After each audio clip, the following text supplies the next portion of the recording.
இயேசு கிறிஸ்துவின் ஜெபம். யோவான் நற்செய்தி அதிகாரம் 17. இவ்வாறு பேசியபின் இயேசு வானத்தை அண்ணாந்து பார்த்து வேண்டியது, தந்தையே, நேரம் வந்துவிட்டது. உம் மகன் உம்மை மாட்சிப்படுத்துமாறு நீர் மகனை மாட்சிப்படுத்தும். ஏனெனில் நீர் அவரிடம் ஒப்படைத்தவர்கள் அனைவருக்கும் அவர் நிலை வாழ்வை அருளுமாறு மனிதர் அனைவர் மீதும் அவருக்கு அதிகாரம் அளித்துள்ளீர். உண்மையான ஒரே கடவுளாகிய உம்மையும் நீர் அனுப்பிய இயேசு கிறிஸ்துவையும் அறிவதே நிலை வாழ்வு. நான் செய்யுமாறு நீர் என்னிடம் ஒப்படைத்திருந்த வேலையை செய்து முடித்து நான் உம்மை உலகில் மாட்சிப்படுத்தினேன். தந்தையே, உலகம் தோன்றும் முன்பே நீர் என்னை மாட்சிப்படுத்தியுள்ளீர். இப்போது உம் திருமுன் அதே மாட்சியை எனக்கு தந்தருளும். நீர் இவ்வுலகிலிருந்து தேர்ந்தெடுத்து என்னிடம் ஒப்படைத்த மக்களுக்கு நான் உமது பெயரை வெளிப்படுத்தினேன். உமக்கு உரியவர்களாய் இருந்த அவர்களை நீர் என்னிடம் ஒப்படைத்தீர். அவர்களும் உம் வார்த்தைகளை கடைபிடித்தார்கள்.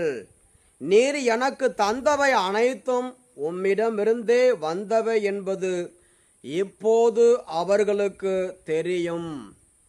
ஏனெனில் நீர் என்னிடம் சொன்னவற்றையே நான் அவர்களிடமும் சொன்னேன்.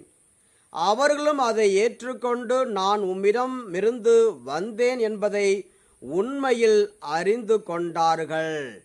நீரே என்னை அனுப்பினீர் என்பதை நம்பினார்கள். அவர்களுக்காக நான் வேண்டுகிறேன், உலகிற்காக அல்ல, மாறாக நீர் என்னிடம் ஒப்படைத்தவர்களுக்காகவே வேண்டுகிறேன். அவர்கள் உமக்கு உரியவர்கள். என்னுடையது எல்லாம் உம்முடையதே, உம்முடையதும் என்னுடையதே. அவர்கள் வழியாய் நான் மாட்சி பெற்றிருக்கிறேன். இனி நான் உலகில் இருக்கப் போவதில்லை, அவர்கள் உலகில் இருப்பார்கள்.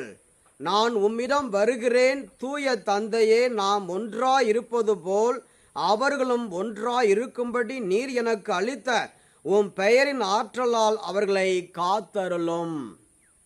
நான் அவர்களோடு இருந்தபோது நீர் எனக்கு அளித்த உம் பெயரின் ஆற்றலால் அவர்களை காத்து வந்தேன், நன்கு பாதுகாத்தேன். அவர்களுள் எவரும் அழிவுறவில்லை. மறைநூலில் எழுதியுள்ளது நிறைவேறும் வண்ணம் அழிவுக்குரியவன் மட்டுமே அழிவுற்றான். இப்போது உம்மிடம் வருகிறேன். என் மகிழ்ச்சி அவர்களுள் நிறைவாக இருக்கும்படி நான் உலகில் இருக்கும்போதே இதை சொல்கிறேன். நான் உம் வார்த்தைகளை நான் அவர்களுக்கு அறிவித்தேன். நான் உலகை சார்ந்தவனாய் இல்லாதது போல் அவர்களும் உலகை சார்ந்தவர்கள் அல்ல. ஆதலால் உலகம் அவர்களை வெறுக்கிறது. அவர்களை உலகிலிருந்து எடுத்துவிட வேண்டுமென்று நான் வேண்டவில்லை, தீயோண்டமிருந்து அவர்களை காத்திருள்ள வேண்டுமென்றே வேண்டுகிறேன். நான் உலகை சார்ந்தவனாய் இல்லாதது போல் அவர்களும் உலகை சார்ந்தவர்கள் அல்ல. உண்மையினால் அவர்களை உமக்கு அர்ப்பணமாக்கியருளும். உமது வார்த்தையே உண்மை. நீர் என்னை உலகிற்கு அனுப்பியது போல நானும் அவர்களை உலகிற்கு அனுப்புகிறேன். அவர்கள் உண்மையினால் உமக்கு உரியவர்கள் ஆகும்படி அவர்களுக்காக என்னையே உமக்கு அர்ப்பணமாக்குகிறேன். அவர்களுக்காக மட்டும் நான் வேண்டவில்லை, அவர்களுடைய வார்த்தையின் வழியாக என்னிடம் நம்பிக்கை கொள்வோருக்காகவும் வேண்டுகிறேன். எல்லாரும் ஒன்றாய் இருப்பார்களாக. தந்தையே, நீர் என்னுள்ளும் நான் உம்முள்ளும் இருப்பது போல் அவர்களும் ஒன்றாய் இருப்பார்களாக. இதனால் நீர் என்னை அனுப்பினீர் என்று உலகம் நம்பும். நாம் ஒன்றாய் இருப்பது போல் அவர்களும் ஒன்றாய் இருக்குமாறு நீர் எனக்கு அருளிய மாட்சியை நான் அவர்களுக்கு அளித்தேன். இவ்வாறு நான் அவர்களுள்ளும் நீர் என்னுள்ளும் இருப்பதால் அவர்களும் முழுமையாய் ஒன்றித்திருப்பார்களாக.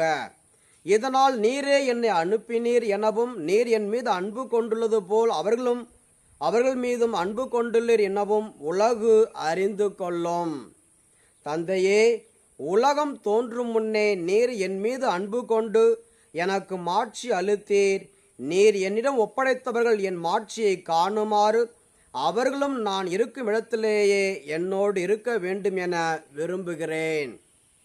நீதியுள்ள தந்தையே, உலகு உம்மை அறியவில்லை, ஆனால் நான் உம்மை அறிந்துள்ளேன். நீரே என்னை அனுப்பினீர் என அவர்களும் அறிந்து கொண்டார்கள். நான் அவர்களோடு இணைந்திருக்கவும் நீர் என் மீது கொண்டிருந்த அன்பு அவர்கள் மீது இருக்கவும் உம்மை பற்றி அவர்களுக்கு அறிவித்தேன், இன்னும் அறிவிப்பேன். இது கிறிஸ்து வழங்கும் நற்செய்தி. கிறிஸ்துவே உமக்கு புகழ்.